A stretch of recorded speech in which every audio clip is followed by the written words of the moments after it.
আমার মতো কে আছে বলো তো, মোমো প্রেমী। আমি কিন্তু মোমো খুব ভালোবাসি। তবে হ্যাঁ, দোকান থেকে মোমো কিনে আমার পোষাবে না বাবা। তাই জন্য আমি মাঝে মাঝে ঘরেই বানিয়ে ফেলি। ওই এক প্লেট মোমোতে 5টা থাকবে, সেটা খেয়ে আমার পোষাবে না।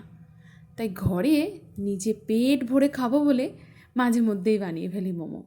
তাও আবার খুব টেস্টি। চলো, সেটাই তোমাদের সঙ্গে আজকে শেয়ার করব। দেখো, এখানে আমি কিছুটা ময়দা নিয়ে নিয়েছি।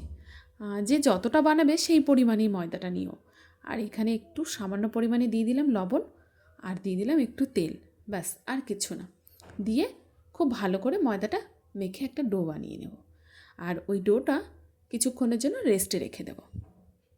আর এখানে দেখো, এটা তোমাদের আমি দেখাতে পারিনি, এখানটা কিন্তু চিকেনটা আমি পেস্ট করে নিয়েছি।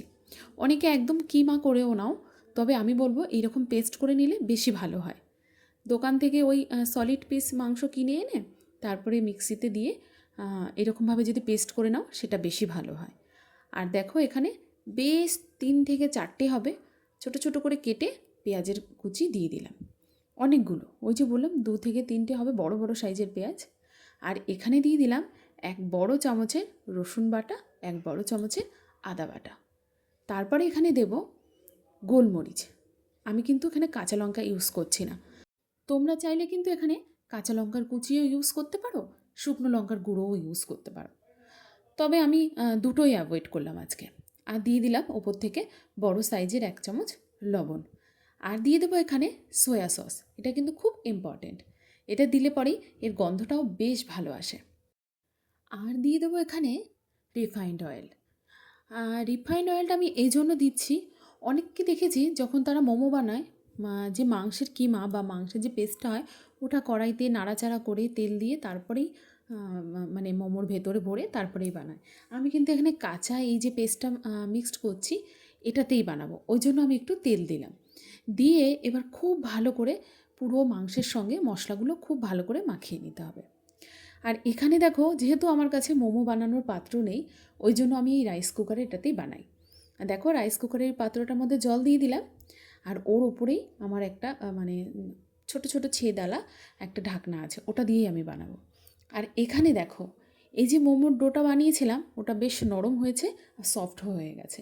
এবার এই রকম ছোট ছোট করে লেচি কেটে নিতে হবে। আমি তোমাদের ভালো করে সাইজটা দেখিয়ে দিলাম।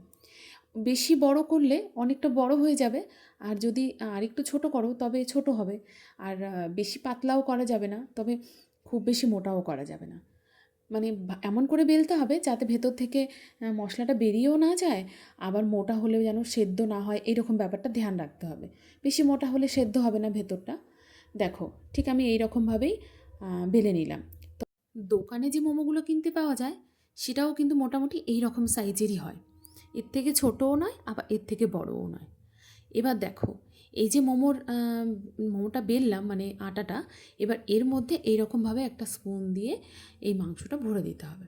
ভরার পরে আমি একটা বাটিতে জল নিয়েছি, এবার জলটা এই আটার চারিদিকটাতে লাগিয়ে নেব। মানে এই যে রুটিটা বেলেছি এর চারিদিকটাতে লাগিয়ে নেব। এবার হাতের সাহায্যে এই রকমভাবে দুটোর মধ্যে আটকে, আমরা যেমন শাড়িতে কুচি দিই, ওই রকমভাবে একটা একটা করে তুলে নিয়ে আটকে দিতে হবে মুখটা। ঠিক যেমন কুচি দেওয়ার সময় আমরা একটা একটা করে প্লেট নিয়ে এরকমভাবে আটকে দিই, ওই রকমভাবে আটকে দিয়ে চেপে দিতে হবে।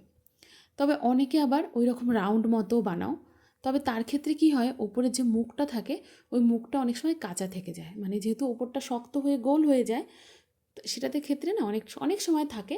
আবার অনেকে খুব ভালো করেও বানাও, তবে আমি অত ভালো করে বানাতে পারি না। আমি যেমনভাবে বানাতে পারি সেটাই তোমাদের সঙ্গে শেয়ার করলাম। দেখো, আবারও একটা বানিয়ে দেখাচ্ছি। ওই যে বললাম, শাড়ির যে কুচি ধরা হয় না, ঠিক সেই রকমভাবেই এক এক করে ধরে নিয়ে ওই মোমোটার সঙ্গে মানে ওই আটা রুটিটার সঙ্গে আটকে দিতে হবে। দেখো, এখানে মোটামুটি আমার অনেকগুলোই বানানো হয়ে গেছিলো, তাই আমি এরকমভাবে স্টিমে বসিয়ে দিলাম। ওই যে বললাম, এটা কিন্তু আমার রাইস কুকারের ওপরের ঢাকনা, মানে এটাতেও স্টিম করার জন্যই দেয়া আছে। যে যদি কিছু স্টিম করা হয় তাহলে এটাতে করা যেতে পারে, বা খুব ভালো রকমভাবেই। আর এই পাত্রটার মধ্যে না আমি খুব ভালো রকমভাবে তেল মাখিয়ে নিয়েছিলাম। এখন প্রায় ওই 20 মিনিট পরে ঢাকনাটা খুলে তোমাদেরকে আমি দেখাচ্ছি। দেখো, মোমোগুলো কেমন ফুলে উঠেছে না? মোমোগুলো প্রায় হয়েই গেছে। এবার নামিয়ে নেওয়ার পালা। দাঁড়াও, তোমাদের নামিয়ে নিয়ে তারপরে আমার ভালো করে দেখাচ্ছি।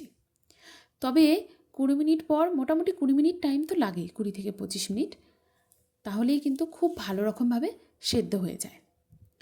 আর এই ধরনের মোমো বা এই রকম মোমো ঘরে বানিয়ে খেয়ে যে কী শান্তি! এই দেখো, তোমাদের বললাম না, নামিয়ে দেখাচ্ছি, দেখো তবে কি আমার সুন্দরভাবে মনে হয় হয়েছে না? বাইরে গিয়ে অত দাম দিয়ে মোমো কিনে না খেয়ে যদি বাড়িতে একটু কষ্ট করে বানানো যায় তবে পেট ভরে খাওয়া যায়। আর অনেক টেস্টিও হয় কিন্তু বাড়িতে বানিয়ে যদি খাও, হ্যাঁ না? যাই হোক, তোমাদের কি মতামত সেটা জানিও তো। আর অবশ্যই বাড়িতে এই টেস্টি মোমো বানিয়ে খেও তোমরা।